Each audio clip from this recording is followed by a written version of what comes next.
Semi-automatic weapons, a ban on them in Maryland will be allowed to stand following a decision yesterday by the Supreme Court. The court declined to hear a challenge to Maryland's 2013 ban on semi-automatic rifles such as the AR-15 and high-capacity magazines, even though we're not even really sure that those linguistic characterizations are right and accurate when it comes to these weapons. And the AR-15 has become the symbol of American gun ownership and is indeed one of the most popular firearms on the market today.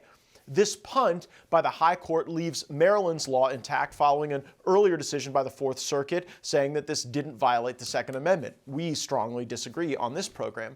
But this isn't just about Maryland, because the states of California, Connecticut, Delaware, Hawaii, Illinois, Massachusetts, New Jersey, New York, Washington, and the District of Columbia all have similar laws. So had the Supreme Court taken up this issue and invalidated the Maryland law, then the laws in all of those states I just mentioned would have been invalidated, and indeed the Second Amendment would have been vindicated there.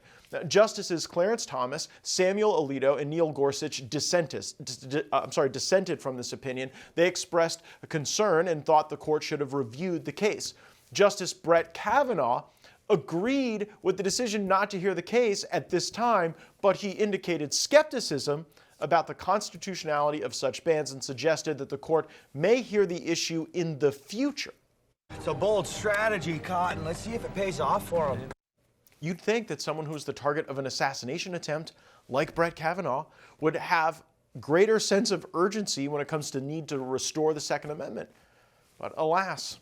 So where do gun owners stand following by this decision by the Supreme Court not to hear the Maryland case on the Second Amendment? Joining us now, Executive Vice President of the American Firearms Association, Patrick Parsons, and licensed firearm manufacturer and content creator, the AK guy, Brandon Herrera. So Patrick, I'll start with you. What do you make of this decision by the court not to take up the Maryland ban? Well, I'll tell you this, Matt. I'm sitting here about 2 blocks from the Supreme Court. If I could bring back tarring and feathering, I think I speak for the entire gun rights world.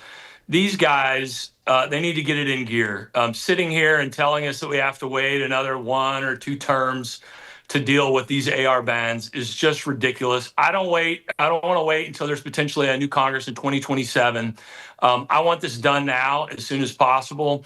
And I could keep going, but, Kavanaugh is pretty much inexplicable. Brandon may have his thoughts as well, but we need to get moving over there. I'm sick of waiting on the AR-15s. Nobody has a better finger on the pulse of the online gun community than the AK guy, Brandon Herrera. Brandon, did people expect this to go a different way and to get these state laws off the books that ban AK purchases? I'm sorry, I can definitely tell you that the gun community was really hoping the Supreme Court would take this case. It's a well-known sentiment that a pro 2A Supreme Court is only as good as the cases that it takes. And by not choosing to take this case, it disappointed a lot of people. But I don't know if you read what I believe was Brett Kavanaugh wrote about it. It seems like a tragic case of paralysis by analysis, where they wanted more of the appeals courts to go through with some of their rulings so that they could rule on it all at one time. But I really believe that the Snopes decision was enough in itself, and they should have moved on it. I don't know why we're postponing this.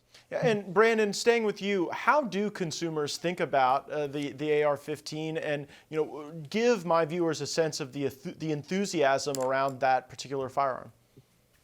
I mean, the AR-15 is the new modern sporting rifle. It is the most popular rifle. If you go to gun stores and things like that, it's the single most popular platform of rifle in American hands today. And it's actually written in Kavanaugh in his writings on why they decided not to take this ruling this term.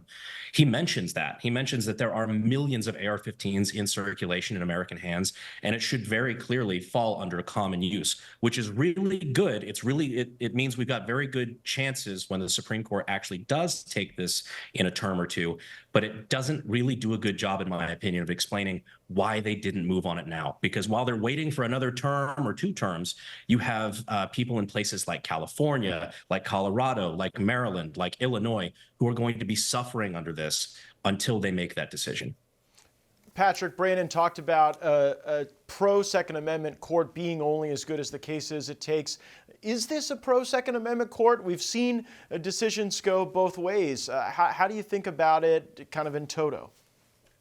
Yeah, I think it remains to be seen. I mean, Amy Comey Barrett, John Roberts, Brandon's right about Kavanaugh. It seems like he's willing in the next couple of years to support cert on this. It remains to be seen. And just to piggyback on one thing that Brandon said about common use in Kavanaugh's. What he said about it, he's like, well, we're waiting for other courts to bring this up. Well, he specifically mentioned the Ninth Circuit. Well, Judge Benitez out there said there's more AR-15s than there are F-150s in this country, and it is time. And that's going to be the real test of this court when it comes to the Second Amendment with Barrett and Roberts. Are they going to go all in here? We should have the votes, but it remains to be seen. Patrick, do you think this is the biggest gun rights case that this court will hear?